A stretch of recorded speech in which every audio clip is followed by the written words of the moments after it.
हमनी के संस्कृति, हमनी के संस्कार सदा रहे हमनी के साथ। भारत के महान ग्रंथ और काव्य सब के संपूर्ण संकलन सब्सक्राइब करें तिलक। हे पार्थ, ए युद्ध भूमि के मध्य रेखा पर ठार होके तुहार दृष्टि पर मोह के पर्दा पड़ गई हा। आधा सच तो तू देख रहा बाड़ा कि तुहार आपन बाड़न, बाकी ई आधा सच तो के नइखे दिखाई दे रहा बा कि कौरव जे तुहार आपन बाड़न उ ए युद्ध भूमि में तोहके अपना गला लगावे खातिर नइखन आइल, बल्कि तुहार खून से होली खेले आइल बाड़न। देखा इनका ओरी, ई तुहार काल बन के तुहार प्रतीक्षा कर रहल बाड़न।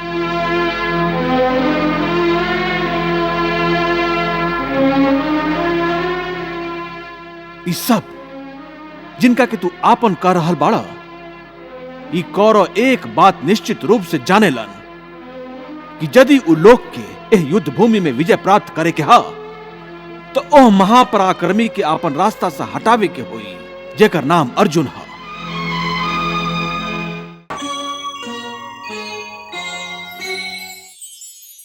पार्थ, तू इनका आपन समझेला, ऐसे तू इनका मौत के घाट ना उतारल चाहताड़ा, बाकी यदि तू इनका के मौत के घाट ना उतरबा तो ई जरूर है तू सब लोगन के मौत के घाट उतार दिए। हे मधुसूदन, यदि ऊ हमके मारल चाहेलन त मार देस, हमके एकर कोनो चिंता नहीं खे, बाकी हम अपन लोग के ही मार के पाप कैसे कर सकत हई। यदि ऊ लोग लोभ से भ्रष्ट चित्त होके अपन ही कुल के नाश से होखे वाला दोष और पाप के ना देख सकेलन त का भइल, बाकी हम त ए युद्ध के कारण होखे वाला विनाश और विनाश से उत्पन्न दोष के देख सकत हई, ओकरा पर विचार कर सकत हई।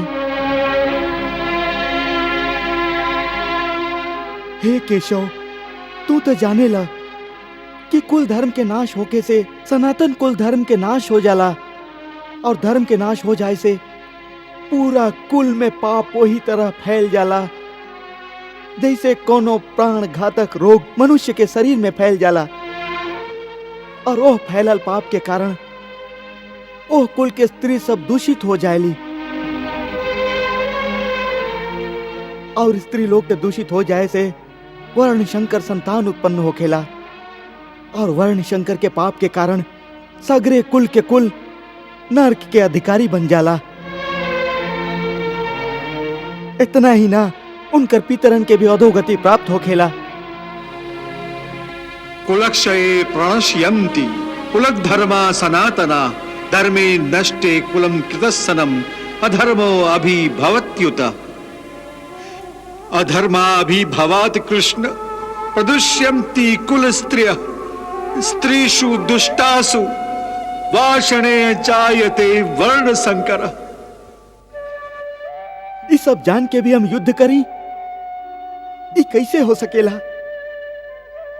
हम कुल घाती होके के पाप स्वयं अपना हाथ से अपन माथा पर कैसे लिखी।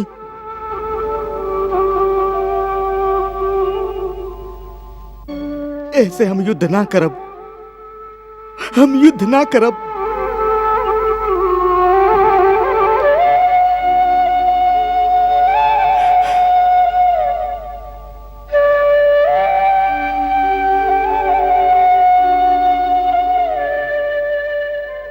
का अर्जुन अपन धनुष नीचे रख देलन? हाँ महाराज।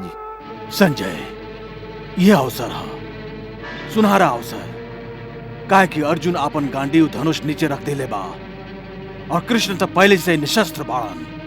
ऐसे में यदि पितामह लोग पांडवन के सेना पर आक्रमण कर दिलन तो फिर कौरव लोग के विजय निश्चित हुई, काहे कि अर्जुन के बिना पांडव लोग की सेना एगो शस्त्रहीन सेना के समान है, और एगो शस्त्रहीन सेना का हरावल कोनो कठिन काम ना होला। और फिर पांडवन के इंद्रप्रस्थ का 5 गांव भी देवे की जरूरत ना पड़ी, और फिर हमार प्रिय बेटा दुर्योधन संपूर्ण भारतवर्ष के सम्राट हुई। संपूर्ण भारतवर्ष के सम्राट।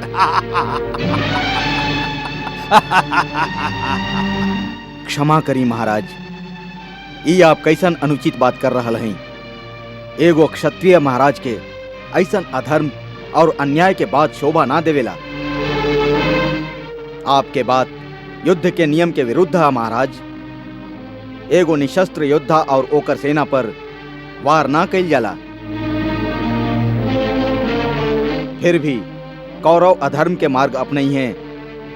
एह शंका के कारण वासुदेव श्री कृष्ण उपदेश देवे से पहले अपन दैवीय शक्ति द्वारा कुरुक्षेत्र में समय के गति के रोक दिले हैं। रणभूमि में कौरव और पांडव के वीर महावीर और सेना लोग पत्थर के मूर्ति के लेखा अचल ठाड़ बाड़न।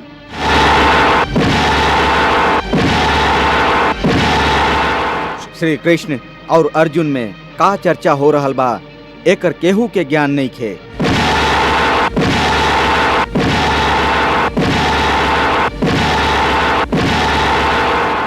काहे कि समय भी श्री कृष्ण के श्रीमुख से निकले वाला हर शब्द के सुने खातिर कुरुक्षेत्र में जैसे थम गईल है।